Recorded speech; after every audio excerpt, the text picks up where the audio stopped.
Good morning. I'm Danny Higley, your worship associate this morning. Thank you for joining our online services. For those of you attending Zoom, we will have coffee and conversation after service in breakout rooms, as well as an open safety/reopening conversation for feedback and questions. The worship committee meeting will be at 11:30 a.m. and newcomers are also invited to attend this. Our opening words are by Diane New. Blessed be the hands that tend to gardens. Blessed be the hands that planted seeds. Blessed be these hands that have reached out and been received. Blessed be earth, sky, wind, and air. Blessed be all of you with us here.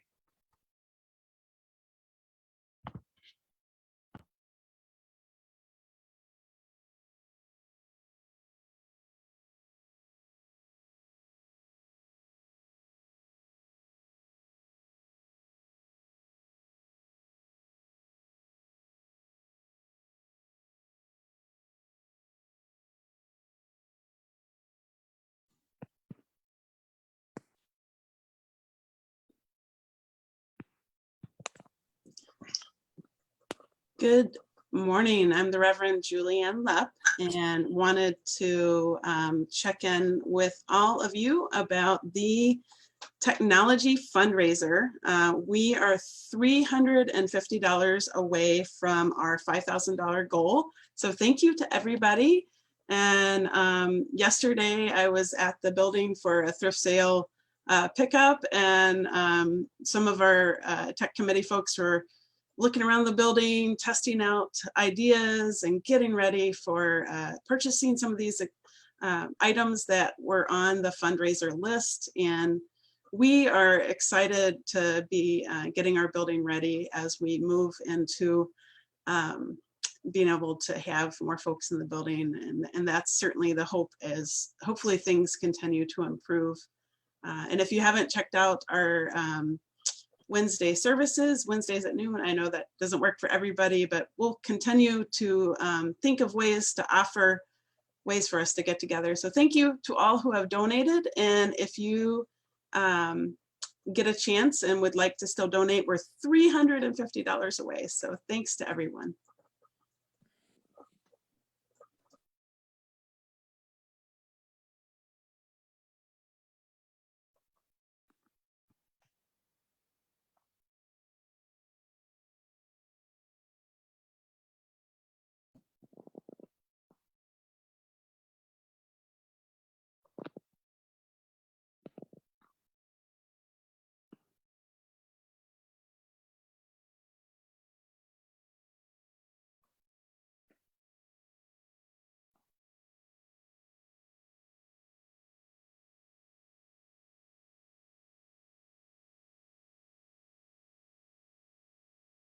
And now we'll hear next from Reza, our board secretary, for our board welcome this morning.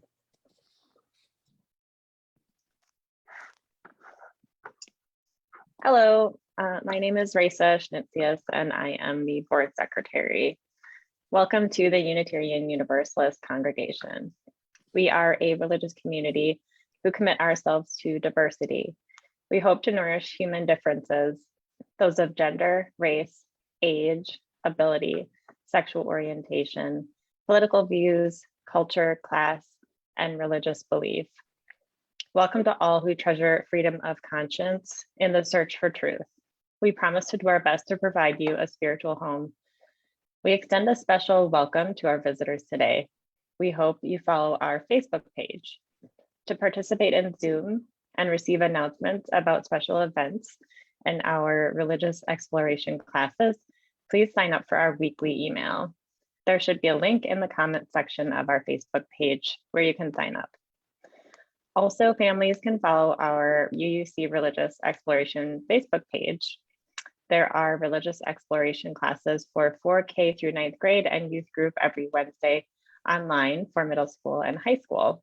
We're so glad you joined us today.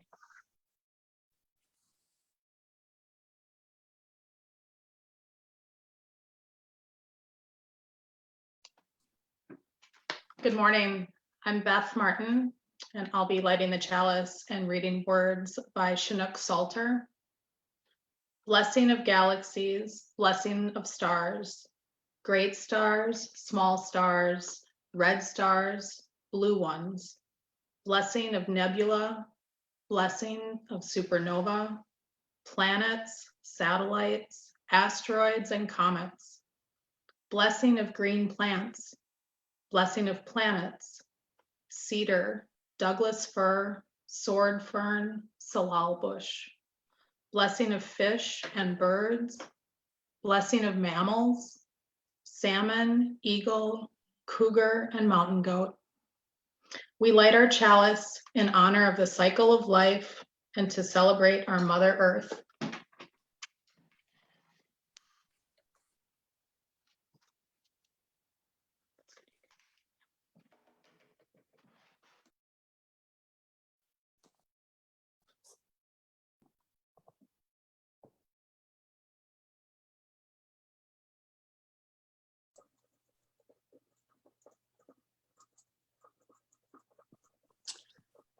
Now we have a reading, This is Our Earth by Mark Bellatini. This is our earth.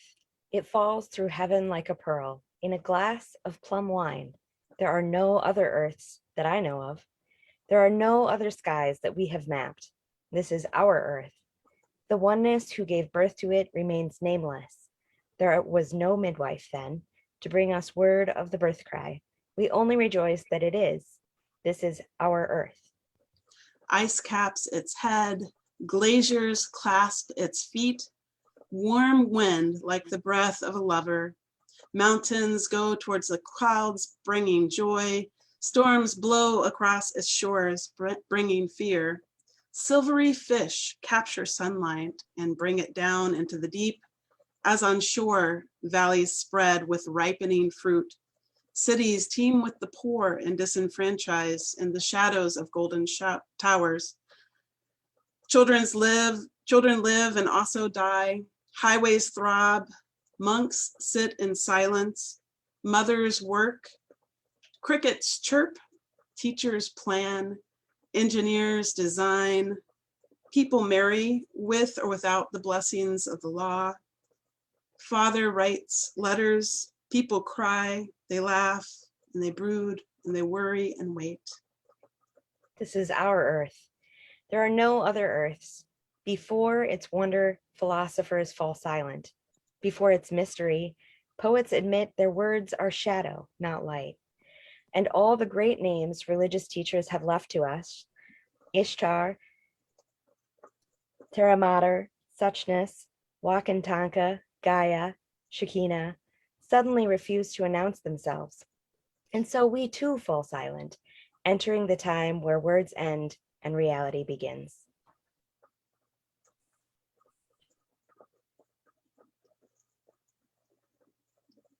Now is the time in our service where we share our deepest joys and concerns. If you have a joy or concern that you would like to share in the chat, it'll be read aloud in this space of caring. We will think about what is offered in this space, holding one another through this Earth Week, through these difficult times as we continue to be community together. Light a candle for Linda. She says, thank you to the board for your leadership and wisdom during this tough year, for the creative safety and community and transitional stages of connection. Continued wisdom and peace be yours. It's a beautiful blessing. Thank you, Linda.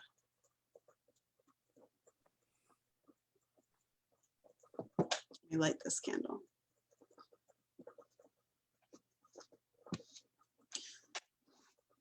From Trish, we have a concern and joy for relationships with grown children. We light this candle. Marcia shares that that her son donated 10 inches of his hair for children with hair loss. It's a joy. I light this candle. Kathy announces that her mother is moving to Eau Claire at 94 to be closer to her daughters. Please light a candle for her adjustment. Yes, and a candle of welcome to Eau Claire. Marcia is recovering from tooth extraction and she asked for a candle because it still hurts. Light this candle. Ralph enjoyed celebrating Earth Day and being a part of 921 volunteers who cleaned up Eau Claire yesterday. He went with a group of 25 geocachers and cleaned up Mount Simon Park.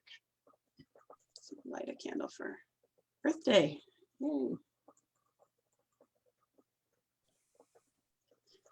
Randy shares that I'm so grateful for the UU community and grateful to be in a yoga school and to have good health and practice. We light this candle for Randy.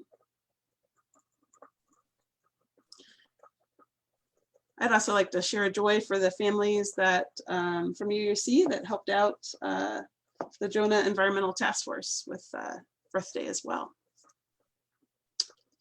And Leslie lights a candle for all the people who are suffering in India. We light this candle for them.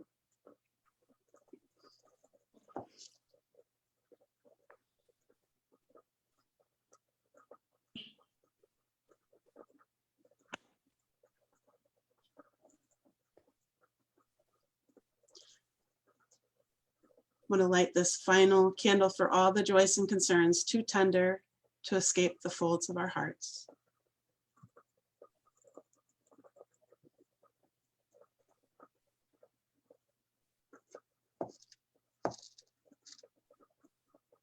And we'll close as we always do with our words. Love is the spirit of this church and service its law. This is our great covenant, to dwell together in peace, to seek the truth and love, and to help one another.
Sing the sky my sailor song.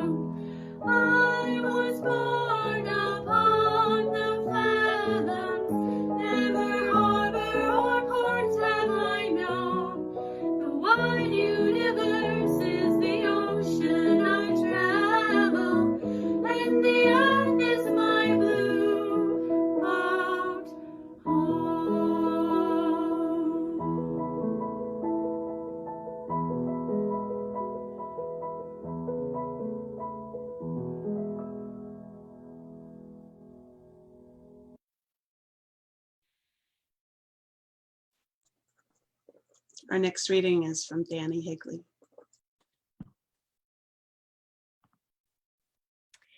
This is Committed to Respond by Lynn Harrison. Committed to respond to the call of a wounded world, we join together this day with loving hearts, hands, and minds, embracing the interconnected web of water, air, and earth. We light a fire of sustaining hope, ever bright with love and justice. May we bring forth this day new wisdom, strength, and courage to create a new world, not of wealth, but of well-being, a world of new peace and abundance for all. As we give thanks for this earth, our shared and singular home, may we dedicate ourselves to its ongoing care, rising to the calls deep within us and all around us. May we respond today and always with courage and with love.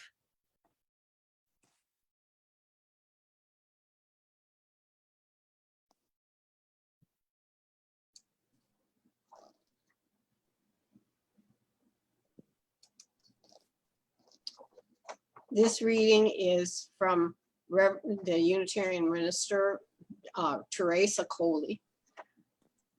In this time of anticipated spring. In this time of anticipated spring, let us allow ourselves to extend the anticipation, to value the time of budding before blooming, of seeding before sprouting. This is a time of revelation, the revealing of that which is eternal, which we see every year, but still need to be reminded to see it in a new way. There is also the revelation of that which is new. Every spring we encounter something never before seen. It is that very newness which embodies hope and potential for the wholeness which is yet to be. Let us allow spring to unfold slowly, that we may appreciate the true mystery of rebirth and renewal.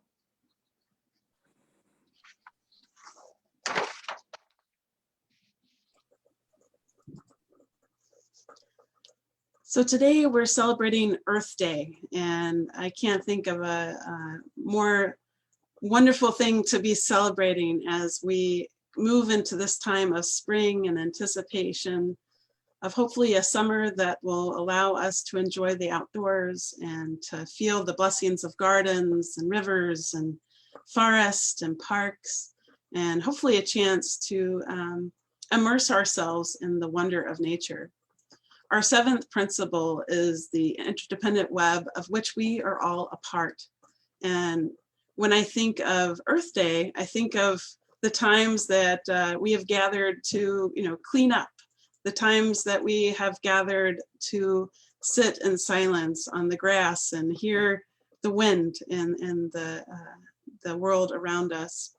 Earth Day is more than just being environmental. I think it's a part of spirituality. It's a part of remembering that we are a part of something greater. This Mother Earth, this entity that is somehow the spinning blue-green ball in this left arm of the galaxy, as they say in some of the science fiction books. We're on this little fragile planet, and it's what we have. It is our Mother Earth, our home, our beloved place.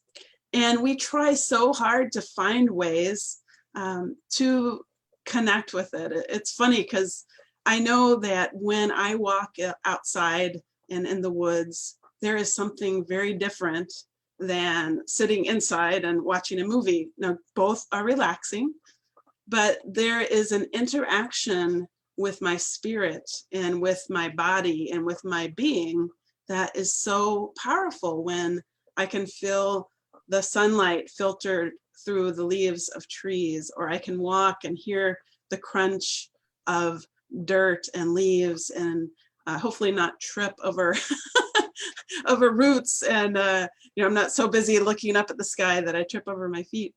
And hearing squirrels and birds and aliveness around me. And that part of Earth Day is remembering that we are animals. We are these beings that we do all these complex complex things with our brains like algebra and software and, posting to Facebook and doing the Zoom services, but we are living animals, part of this beautiful natural world.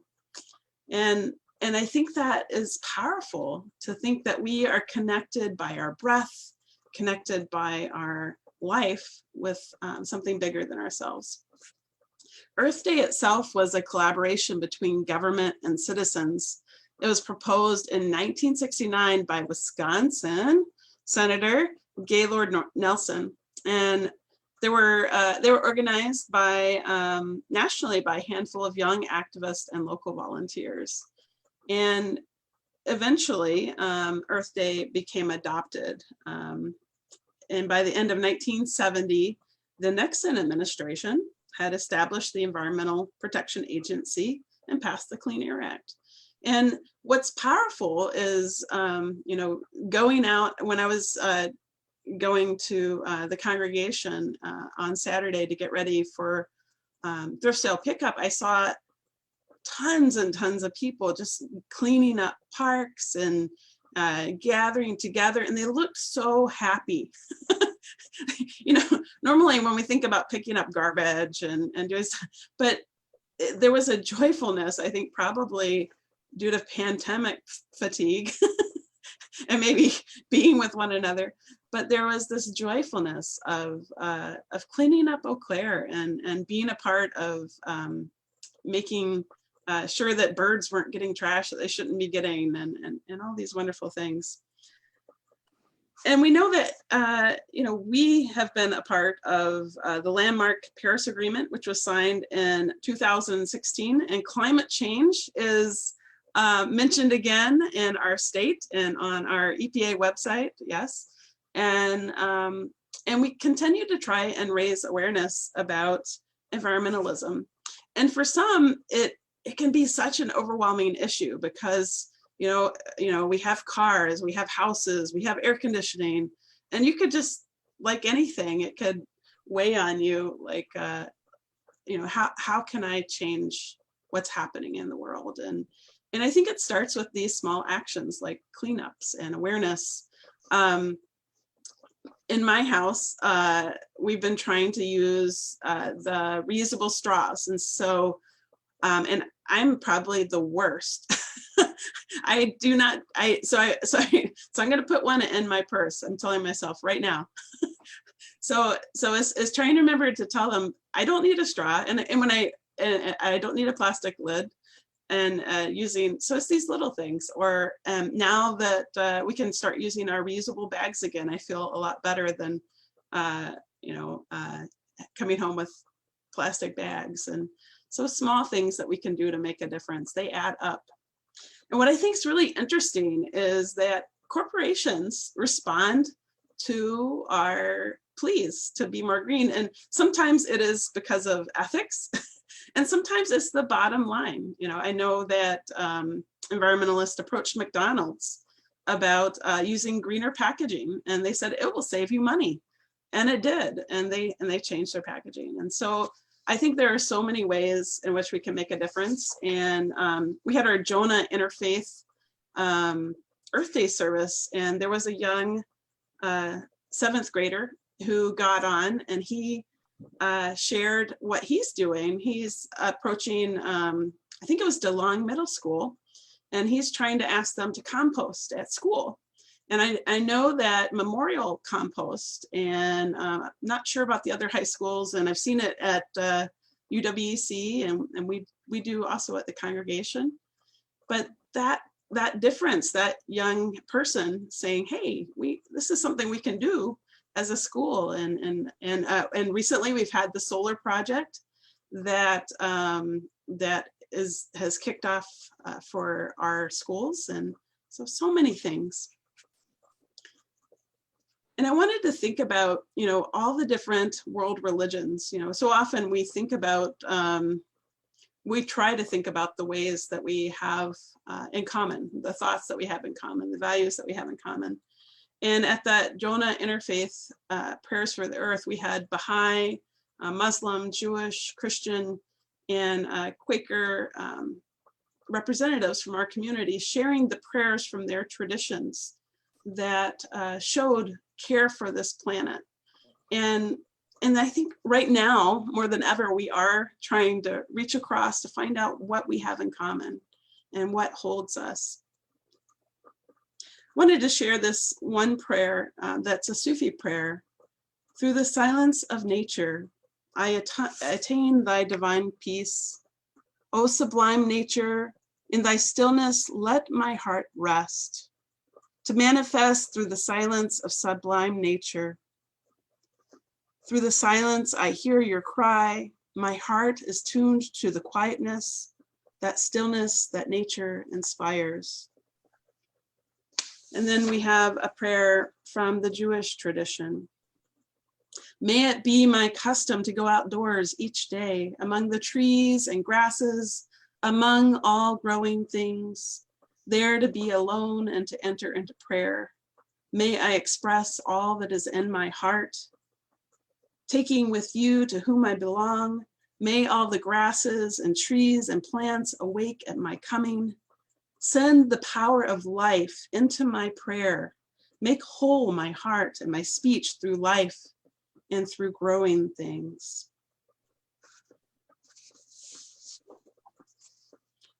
And then this Pawnee prayer I will close with. O eagle, come into wings outspread into sunny skies. O eagle, come, bring us peace, thy gentle peace. O eagle, come and give new life to those who pray.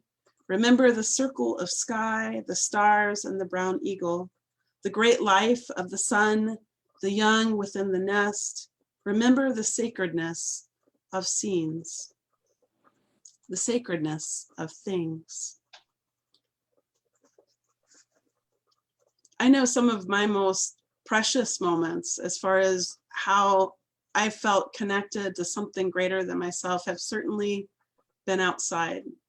I have a memory of when I was a little girl and I had found out that my granddad had died. And you know, when you're 8 and your best friend is a dog, and my dog Bo, he would go with me to the river every day. I lived in South Carolina at the time, and there was a pine forest behind my house, and I would go into the woods just to get away from my family, have time to myself. And there was something that even in that age, I knew that that was a safe place to cry.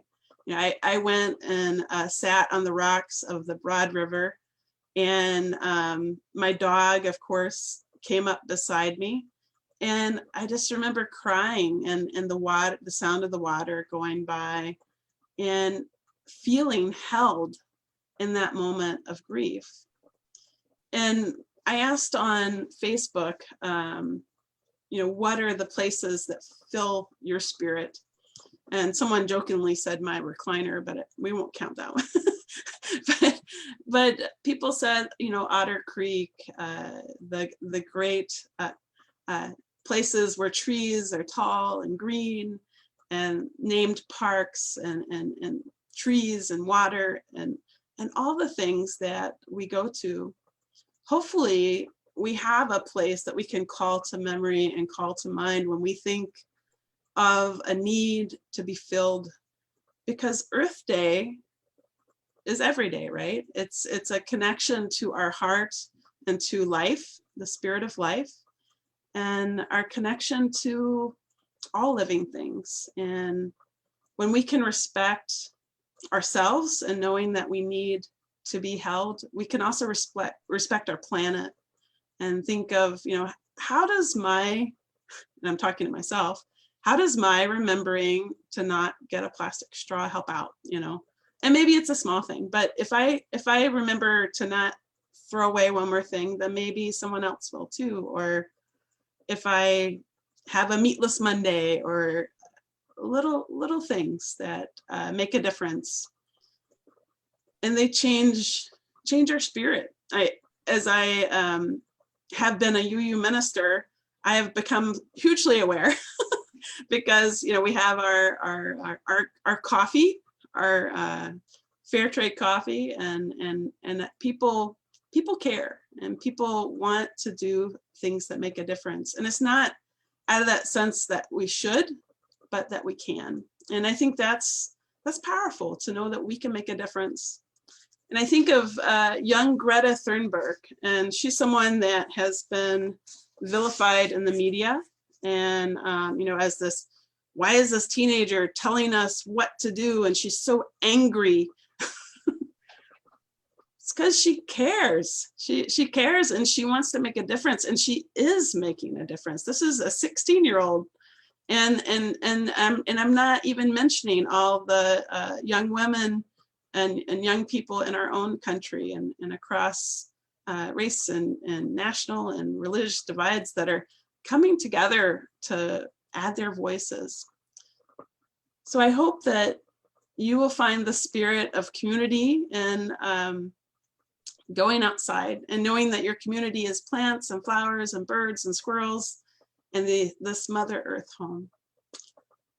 Amen and blessed be. Now is the time in our service where we share of our gifts with others, and our giving this month is our 50-50 Share the Plate is for the Chippewa Valley Free Clinic. And we heard about the wonderful things that the Chippewa Free Clinic does from Jim Hepner earlier this month. And they have continued to reach out to people through the pandemic and have their doors open and really make a difference in our community. The offering will now be given and gratefully received. Thank you.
The extinguishing of the chalice.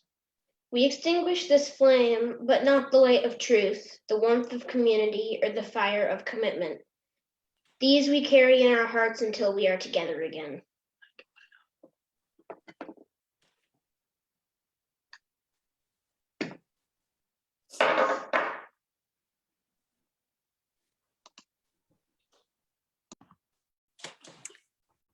closing words are by Richard Gilbert. Blessed are the heavens, for they declare the power of creation. Blessed is the earth, our beloved home, for she is a planet of plenitude. Blessed are the waters thereon, for they gave rise to living things. Blessed is the land, for it is the source of life abundant. Blessed is the air we breathe, for it fires us to life and love. Blessed are the beasts of the field, for they are glorious to behold. Blessed are the birds of the air, for they carve a graceful arc in the sky. Blessed are the mountains and the seas and the valleys, for their variety makes rich our habitat. Blessed are the fields of grain, the orchards of fruit, for they give sustenance, asking nothing in return.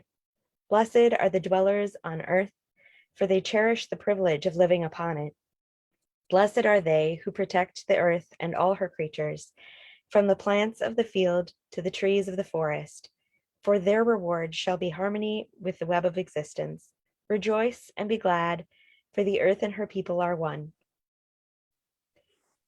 There will be one breakout room to offer feedback and talk about safety reopening, or you can also choose a room for coffee and conversation. David Hirsch will share information on the safety and reopening. Go in peace, go in love.